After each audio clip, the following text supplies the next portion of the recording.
Hello friend, कैसे आप सभी। आप देख रहे हैं डिफरेंट यूनिक क्लासेस, जहां पर आपको मैथ के सवालों को सबसे अलग तरीके से समझाया जाता है। क्वेश्चन में देखो, सादा सादा आज के क्वेश्चन है, बहुत ज्यादा इजी क्वेश्चन है। देखने में आपको थोड़ा हार्ड लग रहा होगा, क्वेश्चन में ऐसा कुछ भी नहीं है। आप देखकर भी इसका आंसर बता सकते हो कितना आएगा। ठीक है, आपको क्वेश्चन दिया हुआ है 5000 राशि का कितने समय में साधारण ब्याज 3250 होगा अगर वार्षिक दर 10% है।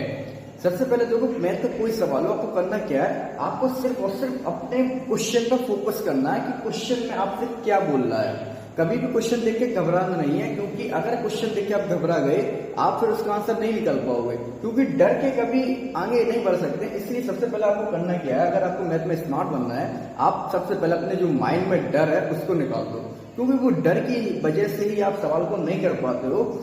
ठीक है, तो सबसे पहले आप डर को बाहर निकालो। क्वेश्चन नहीं आ रहा तो कोई बात नहीं, ट्राई करो, अगेन ट्राई करो, दोबारा फिर से करो।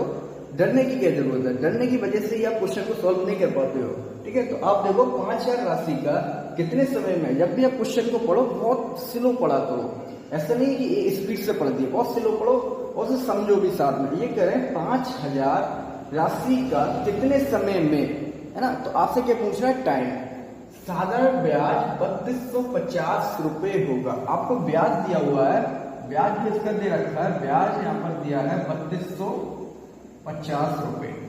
ठीक है, अभी अगर वार्षिक दर जो है वो 10% है। ठीक है, आप मुझे बताओ, अगर वार्षिक दर 10% है, वार्षिक दर का मतलब क्या होता है कि एक वर्ष में जो पेमेंट आपको देना है ब्याज के रूप में। ठीक है, अब 10%, 5000 का 10% कितना होगा। जिन लोगों को परसेंटेज आती है वो इजीली 10% निकाल सकते हैं, और 10% की ट्रिक भी होती है। आपको कुछ नहीं करना है, अगर जीरो वाला नंबर है तो एक जीरो कम कर देना। ओनली क्या करना है, एक जीरो कम कर देना, आपका 10% रह जाएगा। देखो 100% होता है हर नंबर, सारे नंबर 100% होते हैं। अब 100 की जगह आपको 10% पूछा हुआ है। अब 100 में हम ऐसा क्या करें कि 10 आया, तो अगर हम 100 की जीरो कम कर दें तो हमारा 10% रह जाता है। इसी तरह कोई भी नंबर हो, अगर हम उसकी जीरो कम कर देंगे तो हमारा कितना रह जाएगा, 10%। ठीक है, तो 100 का 10% आपका किस तरीके से निकालोगे, एक जीरो कम करके। अब यहाँ पर देखो, आपसे कह रहा है 5000 का 10% वार्षिक दर है, तो 5000 का 10% कितना होगा आपका, 5000 का जो 10% होगा वो 500 रुपए होगा। ठीक है, 10% बराबर 500 रुपए। ठीक, अब ये 10% आपकी वार्षिक दर है। वार्षिक दर का मतलब क्या है, 1 ईयर, है ना। वार्षिक दर का मतलब क्या है, एक साल में जो आपको पेमेंट देना पड़ रहा है ब्याज के रूप में, उसको भी बोलते हैं वार्षिक दर। अब वार्षिक दर 10% और 10% का मतलब 5000 का 10%, और 5000 का 10% आपका 500 रुपए आ गए।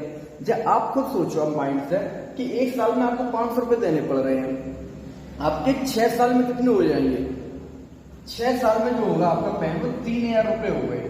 ठीक है, 6 साल में आपके हो गए हैं 3000 रुपए, और 3250 आपसे बोल रहा है कितना, 3250। अब एक साल में 500 लग रहा है, तो हाफ ईयरली में कितना लगेगा, 250 रुपए। अब 6 साल में आपसे लग गया है कितना, 3000, 6 साल में। ठीक है, हाफ ईयर में आपसे लग रहा है 250 रुपए। ठीक, अब इसका काउंट करोगे तो 3200 तो 3250। ठीक है, अब आपका 3250 कितना टाइम लगा, 3250 में आपका कितना टाइम लगा है, 6.5 साल।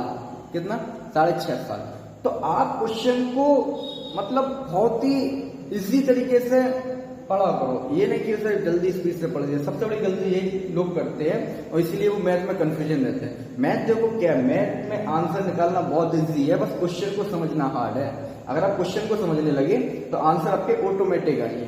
अब मैं यहाँ से देखो क्वेश्चन को दोबारा का पढ़ लो आप, 5000 का 10% लग रहा है 500 रुपए हो गया, एक साल का 500, 2 साल का कितना हो गया 1000, 3 साल का 15, 4 साल का 2000, 5 साल का 25, 6 साल का 3000। अब 3000 के बाद हमसे बोला है 3250। अब मुझे 250 रुपये बढ़ाना है, एक साल में 500 लग रहा है तो 250 कितने में लगा है, 6 महीने में। तो इस तरीके से हम बता देंगे 6.5 साल, है ना। ये इसका आंसर हो जाएगा 6 सही आंसर, दैट्स ऑल। ठीक है फ्रेंड, तो आपको कुछ नहीं करना है, मैथ का कोई क्वेश्चन हो अच्छे से पढ़ो, समझो, सॉल्व करो, घबराने की जरूरत नहीं है। अगर आप डरोगे तो आप मैथ में एक्सपर्ट नहीं बन पाओगे। सिर्फ डर के होगा क्या आपका, ये बताओ। आपको क्वेश्चन देख के डर गए तो इससे क्या क्वेश्चन आ जाएगा? आपको नहीं आएगा ना, तो फिर डरने की क्या जरूरत है? क्वेश्चन वैसे भी नहीं आ रहा है, डर जाओगे फिर भी नहीं आएगा। तो डरो मत, आराम से क्वेश्चन करो, सारे क्वेश्चन के आंसर आते हैं, कोई हार्ड नहीं होते, सब इजी होते हैं। ठीक है।